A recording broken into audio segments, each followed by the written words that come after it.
Quality quality sir, highly recommended to. Yan guys, client natin ngayon, side mirror ng CRV.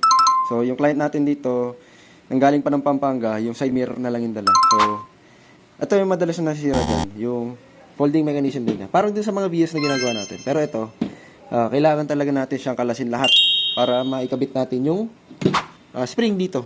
Kasi yung spring niya, ito sobrang tigas niyan. Ayun, tingnan nyo, kahit sobrang diin ng pagkakapress natin dyan. Ayun. Hindi siya na-press kasi sobrang tigas. So, ganito kasi ang itsura niya sa loob. So, ito yung pinaka-bracket niya. Dito rin nakakonect yung switch na to, yung motor, para sa lens. Tapos, ito yung bakal kanina. Then, dapat nakapasok siyang ganyan. Ang mahirap kasi dito, ito, yung spring kasi, hindi siya napipress ng kamay lang, basta-basta. Kaya, minsan, kapag madalas tayo nagpo-fold, kung naka-outside parking lang tayo, ganyan, yun, dun sa natatanggal, itong lock na to.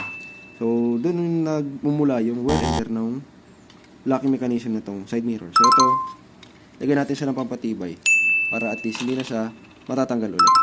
Ayan, so ito, tapos na natin siyang i-repair, na-assemble na natin siya. Kanina, di ba? Nakakalat dito sa table. So, ito, sir, pakita nga natin. Testing mo nga, itupin mo. Ayan na. Okay na. Ayos. Ayan, sila sir, galing pa ng Pampanga yan. Dumayo sa atin dito sa Marina. Ayan, so sir, ano masasabi mo sa gawa natin? Quality sir, highly recommended to.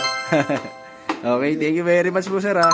So yun lang guys, sa mga interested and gusto rin magpa-repair ng ganitong issue nyo sa kotse nyo. Yan, message lang kami sa Facebook page namin and Timuting Garage Located pala kami sa Marina City. Yun lang guys. Thank you.